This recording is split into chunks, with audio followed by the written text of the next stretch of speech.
Ya, pemirsa, bagaimana kemudian dengan persiapan pengamanan pelantikan anggota DPR dan DPD terpilih periode 2019-2024 hari Selasa besok 1 Oktober 2019 sudah bergabung bersama kami dari Mabes Polri Jakarta. Ada Kepala Biro Penerangan Masyarakat Divisi Humas Polri, Brigjen Polisi Dedi Prasetyo. Selamat sore Pak Dedi, bagaimana persiapan untuk menyambut pelantikan anggota DPR dan DPD terpilih besok Pak? Apa yang sudah disiapkan? Ya baik, selamat sore Mas Wahyu. Assalamualaikum warahmatullahi wabarakatuh. Jadi perlu kami informasikan kepada seluruh masyarakat bahwa seluruh jajaran para pihaknya sudah mempersiapkan rencana pengamanan masing-masing sesuai dengan potensi gangguan yang dimungkinkan dapat terjadi di wilayah masing-masing. Namun demikian, fokus untuk kegiatan inti pengamanan itu ada di wilayah Polda Metro Jaya. Polda Metro Jaya sendiri bekerjasama dengan unsur dari TNI dan stakeholder terkait lainnya sudah mempersiapkan secara detail rencana pengamanan ya dengan sasaran-sasaran pengamanan antara lain baik orang, kemudian barang, kemudian tempat maupun kegiatan. Jumlah kekuatan yang dikerahkan nantinya pada saat tanggal 1 dan tanggal 2 saat ini sudah 16.400 personil dari unsur kepolisian dan 7.800 personil dari unsur TNI. Kemudian dari pemerintah daerah juga melakukan membantu pengamanan, termasuk dari pengamanan dalam gedung DPR sendiri juga dilibatkan di dalam pengamanan khususnya objek pengamanan. Perlu kami sampaikan juga untuk seluruh jalur juga sudah dipersiapkan rencana-rencana kontingensi dan pengamanan oleh jajaran Polda Metro Jaya. Kemudian untuk objek-objek vital lainnya seperti istana, kemudian sentra-sentra perekonomian, sentra-sentra keramaian masyarakat pun tidak luput dari pengamanan jajaran TNI maupun Polri. Untuk objek pengamanan di gedung DPR sendiri, ya untuk kekuatan yang dilibatkan kurang lebih sekitar 14.000 personil. Yang dengan rincian dibagi menjadi 3 ring. Ring pertama adalah ring inti, yaitu di dalam gedung ruang sidang DPR itu sendiri, di mana nanti akan dilakukan prosesi pelantikan. Itu sudah dipersiapkan personilnya. Kemudian ring yang kedua itu adalah di luar gedung DPR. Kemudian di ring 3 itu sudah dipersiapkan juga adalah di sekitar halaman gedung DPR. Oke. Rencana-rencana kontingensi escape juga dipersiapkan, kemudian rencana-rencana untuk evakuasi darurat terkait menyangkut masalah medis juga sudah dipersiapkan secara maksimal. Seperti apa Pak rencana evakuasinya Pak ketika ada peristiwa atau kondisi yang tidak diharapkan ini? Ya, kita sudah mempersiapkan kendaraan-kendaraan khusus baik milik Polri maupun milik TNI yang digunakan untuk mengangkut ya anggota dewan apabila memang terjadi situasi kontingensi. Jalur-jalur escape juga sudah kita persiapkan secara maksimal, termasuk ya aparat Polri dan TNI yang nanti bertugas melakukan pengawalan secara ketat juga sudah dipersiapkan. Kemudian titik escape-nya pun sudah dipersiapkan, baik di Polda Metro Jaya, kemudian di tempat-tempat yang sudah ditentukan sterilisasinya oleh aparat Polda Metro Jaya maupun dari rekan-rekan TNI. Begitu. Oke, baik. Untuk ini yang paling banyak bertanya atau ditanyakan oleh publik itu adalah bagaimana kondisi pengalihan arus lalu lintas Pak, tepatnya yang paling tidak yang ada di sekitar di gedung DPR Kompleks Senayan ini. Bagaimana Pak, apakah ada ruas-ruas yang ada di sekitarnya kemudian ditutup dan dialihkan untuk mengantisipasi juga pergerakan massa ke sana? Ya, tentunya sudah dipersiapkan secara detail oleh jajaran Polda Metro Jaya, khususnya jalur-jalur yang dilalui di depan gedung DPR, MPR maupun di halaman belakang.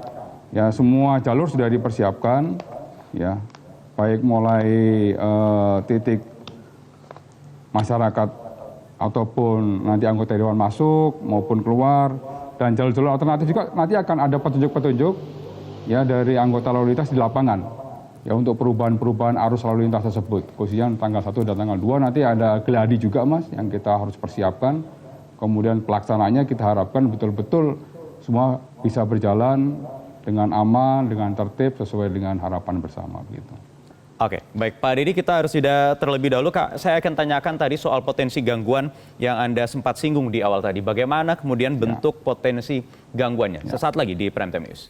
Ya, kita lanjutkan perbincangan dengan Karopenmas Polri Brigjen Dedi Prasetyo. Pak Dedi, tadi Anda sempat menyinggung Ya. Polri sudah menyiapkan adanya potensi-potensi gangguan. Yang terdeteksi ini potensi gangguannya seperti apa, Pak, bentuknya, Pak Dedi?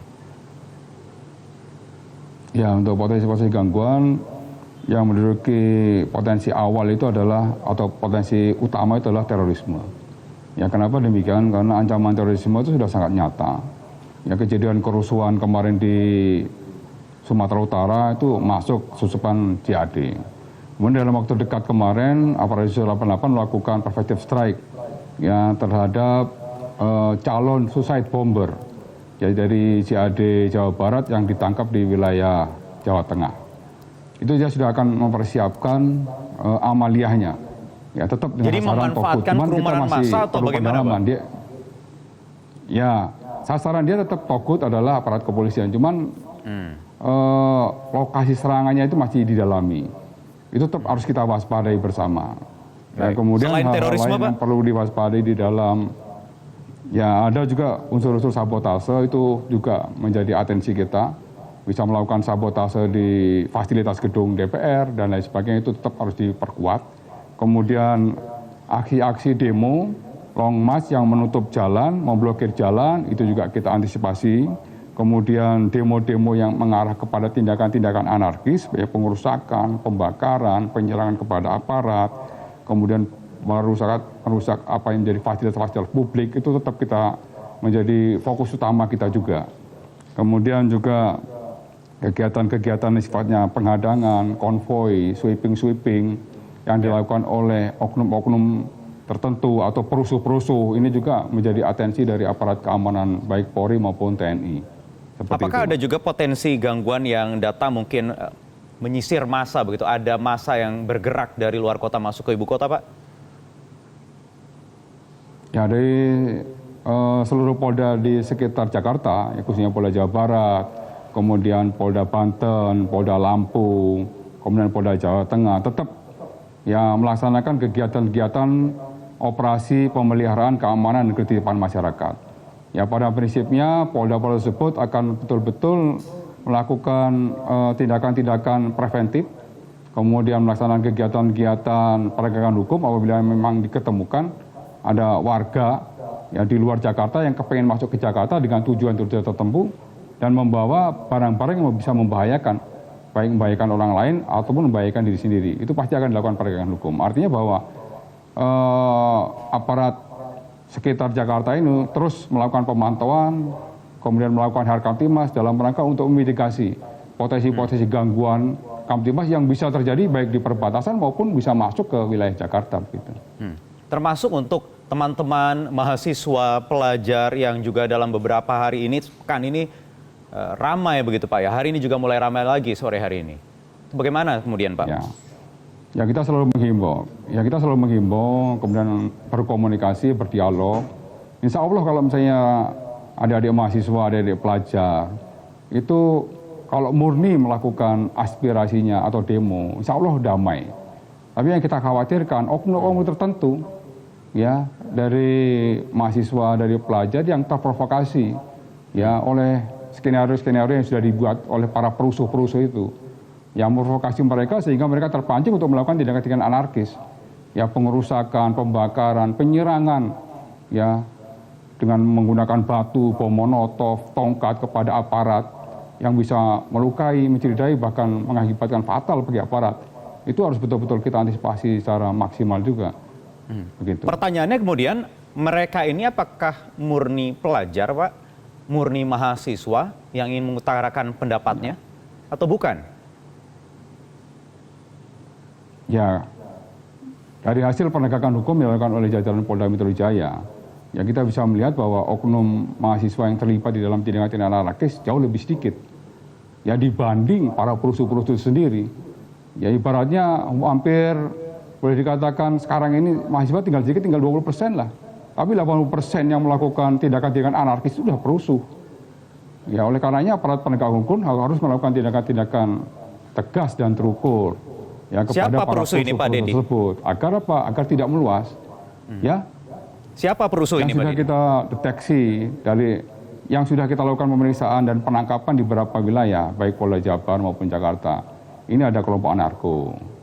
Kemudian ada memang masyarakat yang memang itu ya? terprovokasi melakukan, ya itu ciri khasnya sudah ketahuan ya, dari pakaiannya, kemudian dari simbol-simbol yang dia buat, A dengan dilingkar, itu kan sudah ketahuan.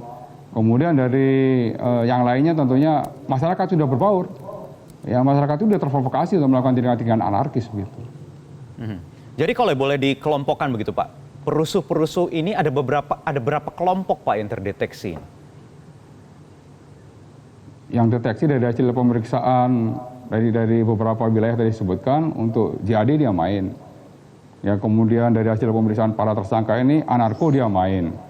Ya, kemudian dari beberapa pelaku yang kita amankan dan kita mintain keterangan di kelompok-kelompok radikal ekstrim itu dia main juga.